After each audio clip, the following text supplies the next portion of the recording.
What's up, guys? Andy here, and today we're going to talk all about getting gassed up. And no, I'm not referring to when a stranger on social media gives you unsolicited compliments and inflates your ego. No, no, no. We're talking about a much less pleasant variety of gas. We are talking about intestinal gas, the type that we can introduce externally or that can arise internally. So let's go through the causes, okay? External causes of excessive gas: using a straw, drinking carbonated beverages, eating large meals or eating very quickly or eating while stressed, eating while talking a lot potentially, perhaps sucking on hard candy, chewing gum. These are some of the potential causes. Now, it doesn't mean that you shouldn't do these things. Probably some of them are less advisable than others, but if you feel you have excessive gas and you're guilty of some of these things, definitely some areas for consideration, okay? Internal intestinal gas is a more complicated subject matter. That can come about for one of two reasons. Number one is that you're intolerant to different components from food. One of the most cliche examples is lactose intolerance. Okay, so obviously your gut bacteria ferment or break down foods and create gas as a byproduct.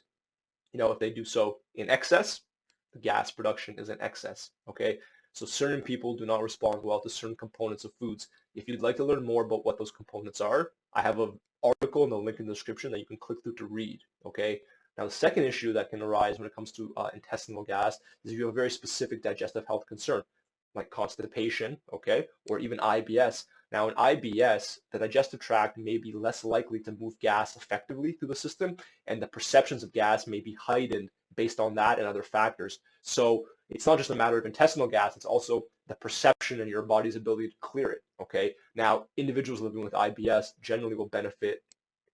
It's complicated, of course, and you really do need personalized guidance. But generally speaking, consuming more soluble fiber, which helps food move through the digestive system more easily, which helps stools form better, and consuming less fermentable carbohydrates, which could, in some cases, increase gas production in the digestive tract.